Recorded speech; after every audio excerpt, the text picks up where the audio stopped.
యుద్ధం ఉంటేనే నేను సేఫ్, యుద్ధం ఆగితే నా సీటుకే కాదు నేరుగా జైలుకే వెళ్లాల్సి వస్తుందనేది ప్రస్తుతం ఇజ్రాయెల్ ప్రధాని బెంజమిన్ నెతన్యాహు మైండ్లో తిరుగుతున్నటువంటి ఆలోచనలు ఇవే. ఎస్, మీరు వింటుంది నిజమే. అమెరికా ఇరాన్ మధ్య కుదిరినటువంటి శాంతి ఒప్పందం ప్రపంచ దేశాలకి ఒక రకంగా గుడ్ న్యూస్ అయితే, ఇటు ఇజ్రాయెల్ ప్రధాని నెతన్యాహుకి మాత్రం ఇది ఒక పెద్ద షాక్ అని చెప్పాలి. ఎందుకంటే ఇన్నాళ్ళు యుద్ధం అనేటువంటి ఒక రక్షణ కవచాన్ని అడ్డు పెట్టుకొని నెతన్యాహు తనపై ఉన్నటువంటి సీరియస్ అవినీతి కేసుల నుంచి, విచారణ నుంచి తప్పించుకుంటూ వస్తున్నారు. కానీ ఇప్పుడు యుద్ధం ముగింపు దశకు వచ్చేసింది. మరి ఈ యుద్ధం ఆగితే నెతన్యాహుకి తగలబోయేటువంటి ఆ కోలుకోలేని ఎదురు దెబ్బలు ఏంటి? ఆయన నిజంగానే జైలుకు వెళ్ళేటువంటి అవకాశాలు ఉన్నాయా? అసలు నెతన్యాహుపై ఉన్నటువంటి ఆ డేంజరస్ కేసులు ఏంటి? యుద్ధం ముగిసిన తర్వాత ఇజ్రాయెల్ పాలిటిక్స్లో ఎటువంటి చేంజెస్ రాబోతున్నాయి? ఇంతకీ నెతన్యాహు ఎదుర్కొంటున్న కేసులు, ఎటువంటి శిక్షలు, డీటెయిల్డ్గా ఈ వీడియోలో చూద్దాం. ఇక ఇంటర్నేషనల్ పాలిటిక్స్లో ప్రస్తుతం ఒక హాట్ టాపిక్గా వినిపిస్తున్న మాట బెంజమిన్ నెతన్యాహుపై నమోదైన కేసులు, ఆయన ఎదుర్కోబోయే శిక్షలు. బెంజమిన్ నెతన్యాహు ఇరాన్తో యుద్ధాన్ని కావాలనే ఇన్నాళ్ల పాటుగా సాగదీశారని, అమెరికా ఒత్తిడి తెచ్చినా వెనక్కి తగ్గిపోవడానికి ఆయన పర్సనల్ ఎజెండానే కారణమని ఆరోపణలు వినిపిస్తూ ఉన్నాయి. ఎందుకంటే ఇజ్రాయెల్ చట్టాల ప్రకారంగా దేశం ఒక నేషనల్ ఎమర్జెన్సీలో లేదా యుద్ధ పరిస్థితిలో ఉన్నప్పుడు సిట్టింగ్ ప్రైమ్ మినిస్టర్ పై ఉన్నటువంటి కేసుల విచారణలను కోర్టులు వాయిదా వేస్తూ ఉంటాయి. అందుకే ఇరాన్తో యుద్ధం కారణంగా ఇజ్రాయెల్ కోర్టులు నెతన్యాహు అవినీతి కేసుల విచారణలను పోస్ట్పోన్ చేస్తూ వచ్చాయి. ఇక ప్రస్తుతం దేశానికి నేషనల్ సెక్యూరిటీ ముఖ్యం కాబట్టి ప్రజలు కూడా ప్రధానిని మార్చడానికి ఇష్టపడలేరు.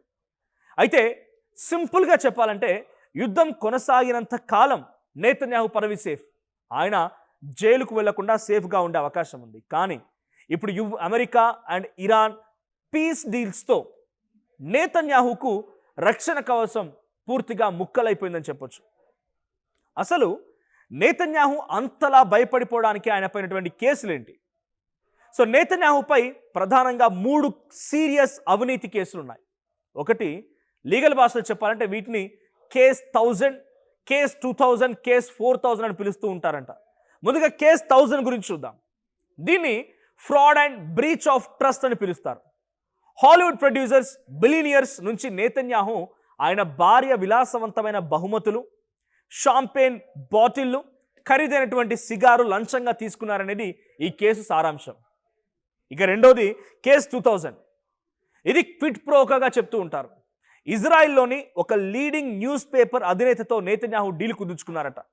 తనకు అనుకూలంగా వార్తలు రాస్తే ఆ పత్రికకు పోటీగా ఉన్నటువంటి మరో న్యూస్ పేపర్ సర్క్యులేషన్ను తగ్గిస్తామని ప్రధాని హోదాలో హామీ ఇచ్చారన్నది ఆరోపణలు కూడా ఉన్నాయి. ఇక కేస్ 4000, ఇది 3వ కేసు. ఇది అత్యంత ప్రమాదకరమైనటువంటి బ్రైబరీ కేసు. ఇజ్రాయెల్కు చెందినటువంటి బెజెక్ అనేటువంటి ఒక టెలికాం కంపెనీకి అనుకూలంగా ప్రభుత్వ రూల్స్ని మార్చారట. దానికి ప్రతిఫలంగా ఆ కంపెనీకి చెందినటువంటి ఒక పాపులర్ న్యూస్ వెబ్సైట్లో నెతన్యాహు అండ్ ఫ్యామిలీకి పాజిటివ్ కవరేజ్ ఇచ్చేలా ఒప్పందం చేసుకున్నారు. ఇక ఇందులో నెతన్యాహుపై లంచం తీసుకున్నట్టుగా కూడా కేసు నమోదైంది. ఈ 3 ప్రధాన కేసులే ఇప్పుడు నెతన్యాహు మెడకు చుట్టుకున్నాయి.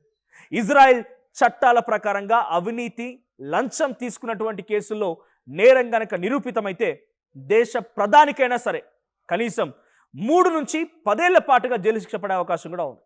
ఇన్నాళ్ళు యుద్ధం వల్ల ఇజ్రాయెల్లో నెతన్యాహుపై కోర్టు విచారణలు నత్తనడకగా సాగాయి.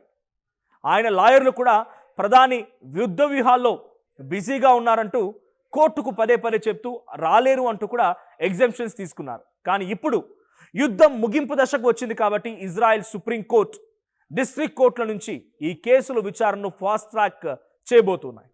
ఇక నెతన్యాహు స్వయంగా కోర్టు బోన్లు నిలబడి సాక్ష్యం చెప్పాల్సిన పరిస్థితి రాబోతోంది. వారానికి 3 రోజుల పాటుగా ఆయన కోర్టు విచారణకు హాజరు కావాల్సి వచ్చిందనేది ఇప్పుడు వినిపిస్తున్నమాట. ఒక దేశ ప్రధాని ఆ దేశాన్ని వదిలేసి రోజు ఇలా కోర్టుల చుట్టూ తిరుగుతూ ఉంటే ఆటోమేటిక్గా అపోజిషన్ పార్టీ నుంచి ఆయనకు రాజీనామా చేయాలనే ఒత్తిడి కూడా పెరిగే అవకాశం ఉంది. ఇక నెతన్యాహును కేవలం అవినీతి కేసులు మాత్రమే కాదు, అంతకంటే చాలా పెద్ద విపత్తు మరొకటి చుట్టుముట్టబోతోంది. అదే October 7 intelligence failure. Hamas group ఇజ్రాయెల్పై దాడి చేసినప్పుడు దాదాపుగా 1200 మంది ఇజ్రాయెల్ ప్రజలు చనిపోయారు. ఇజ్రాయెల్ చరిత్రలోనే ఇదొక బిగ్గెస్ట్ డిజాస్టర్. ఇన్నాళ్ళు యుద్ధం నడుస్తోంది కాబట్టి ప్రజలంతా ఓపిక పట్టారు. కానీ ఇప్పుడు యుద్ధం అయిపోగానే అక్టోబర్ 7న అసలు ఇజ్రాయెల్ మిలిటరీ ఇంటెలిజెన్స్ ఎందుకు ఫెయిల్ అయ్యాయి, ప్రధానిగా నేతన్యాహు బాధ్యత ఏంటి అనేటువంటి దానిపైన ఒక స్టేట్ ఎంక్వైరీ కమిషన్ ఏర్పాటు చేయబోతున్నారు. ఈ కమిషన్ విచారణలో నేతన్యాహు డిఫెన్స్లో పడడం కూడా ఖాయంగా కనబడుతోంది. ఆల్రెడీ ఇజ్రాయెల్ వీధుల్లో నేతన్యాహుకు వ్యతిరేకంగా లక్షలాది మంది ప్రజలు నిరసనలు చేస్తూ ఉన్నారు. యుద్ధం గనక ఆగితే ఈ నిరసనలు మరింతగా పెరిగిపోతాయి. నేతన్యాహు కేవలం తన సొంత బలంతో ప్రధాని అవ్వలేదు. ఆయన ప్రభుత్వంలో ఎక్స్ట్రీమ్ రైట్ వింగ్ భావజాలం ఉన్నటువంటి బెన్గ్వీర్, స్మోట్రిచ్ వంటి లీడర్స్ ఉన్నారు. కాబట్టి వీళ్ళు తీవ్రమైనటువంటి యుద్ధం కాంక్ష కోరుకున్నవారు. అయితే ఇరాన్ను, హమాస్ను పూర్తిగా నాశనం చేసే వరకు యుద్ధం ఆపకూడదని వీళ్ళు మొదటి నుంచి డిమాండ్ చేస్తున్నారు. ఇప్పుడు అమెరికా ఒత్తిడి వల్ల, ఇరాన్తో శాంతి ఒప్పందం కుదరడం వల్ల యుద్ధం ఆగిపోతే నేతన్యాహును సపోర్ట్ చేసినటువంటి భాగస్వామ్య పార్టీలు తమ మద్దతుని విత్డ్రా చేసుకునే ఛాన్స్ కూడా ఉంది. అదే జరిగితే నేతన్యాహు గవర్నమెంట్ మెజారిటీ కోల్పోయి కూలిపోబోతోంది. వాస్తవానికి ఈ ఏడాది అక్టోబర్లో ఇజ్రాయెల్లో ఎన్నికలు జరగాల్సి ఉండేది. కానీ ప్రభుత్వం కూలిపోతే ఇజ్రాయెల్ ముందస్తు ఎన్నికలకు వెళ్లాల్సి వస్తుందని ప్రస్తుత సర్వేల ప్రకారంగా ఇప్పుడు ఎన్నికలు జరిగితే నేతన్యాహు పార్టీ దారుణంగా ఓడిపోవడం ఖాయమని కూడా తేలింది. ఈ నేపథ్యంలోనే నేతన్యాహు అటు వరుసగా ఇరాన్పై అటాక్ చేయడం, లెబనాన్, సిరియాల్ని అటాక్ చేయడం ఇవన్నీ జరుగుతూ వచ్చాయి. అయితే ఇప్పుడు అందరి మైండ్లో ఉన్నటువంటి బిగ్గెస్ట్ డౌట్ ఏంటంటే నేతన్యాహు నిజంగానే జైలుకు వెళ్తారా అని. అంతే కదా. అయితే ఇజ్రాయెల్ లీగల్ హిస్టరీని చూస్తే గతంలో ఎహూద్ ఓల్మర్ట్ అనేటువంటి మాజీ ప్రధాని, మోషే కత్సవ్ అనేటువంటి మాజీ ప్రెసిడెంట్ తప్పు చేసినట్టుగా కోర్టులో ప్రూవ్ కావడంతో వాళ్ళంతా జైలు శిక్ష అనుభవించారు. కాబట్టి ఇజ్రాయెల్ చట్టాల ముందు ప్రధాని అయినా సామాన్యుడైన ఇద్దరు ఒకటే అని నిరూపితమైంది గతంలో కూడా. నేతన్యాహు పైనటువంటి కేసు 4000లో గనక నేరం రుజువైతే ఆయన జైలుకు వెళ్ళడం ఖాయం. కానీ నేతన్యాహు అంత ఈజీగా గివప్ చేసే లీడర్ కాదు. ఆయన్ని పొలిటికల్ సర్వైవర్ అని కూడా అంటూ ఉంటారు. జైలు శిక్ష నుంచి తప్పించుకోవడానికి నేతన్యాహు 2 ప్లాన్స్ వేసే అవకాశం ఉంది. ప్లాన్ 1, కోర్టులతో ఒక ప్లీ బార్గెన్ అంటే నేర అంగీకార ఒప్పందం కుదుర్చుకోవచ్చు. తాను రాజకీయాల నుంచి పూర్తిగా తప్పుకుంటానని, దానికి బదులుగా తనకు జైలు శిక్ష లేకుండా చూడాలని కూడా కోర్టును కోరే అవకాశం ఉంది. ఇక ప్లాన్ 2, ఇజ్రాయెల్ చట్టాలను మార్చడానికి పార్లమెంట్లో మళ్ళీ జ్యుడిషియల్ రిఫార్మ్స్ బిల్లును తీసుకురావచ్చు. కానీ ప్రస్తుతం ఉన్నటువంటి పరిస్థితుల్లో ఇది ఇంపాసిబుల్ అని చెప్పాలి. Point 2, plan number 2. ఇందులో ఏది సక్సెస్ కాకపోయినా నేతన్యాహు మాత్రం జైలుకు వెళ్ళే అవకాశాలు చాలా స్పష్టంగా కనబడుతున్నాయి. సో చూసారు కదా, అమెరికా, ఇరాన్ శాంతి ఒప్పందం ప్రపంచ దేశాలకు ఊరటనిస్తూ ఉంటే ఇజ్రాయెల్ ప్రధాని నేతన్యాహుకు మాత్రం అది పొలిటికల్ ఎండ్ కార్డ్ పడబోతోంది. ఆయనకు యుద్ధం అనేటువంటి రక్షణ కవచం తొలగిపోయిన వెంటనే అటు అవినీతి కేసులు, ఇటు అక్టోబర్ 7న జరిగిన వైఫల్యాల గురించి, ఇంకోవైపు సొంత దేశ ప్రజల నుంచి వస్తున్నటువంటి తీవ్ర వ్యతిరేకత, వీటన్నిటిని తట్టుకొని నేతన్యాహు మళ్ళీ పవర్లోకి వస్తారా, లేక నిజంగానే జైలుకు వెళ్ళి ఊచలు లెక్క పెడతారనేది మరికొన్ని రోజులు తెలిసే అవకాశం ఉంది.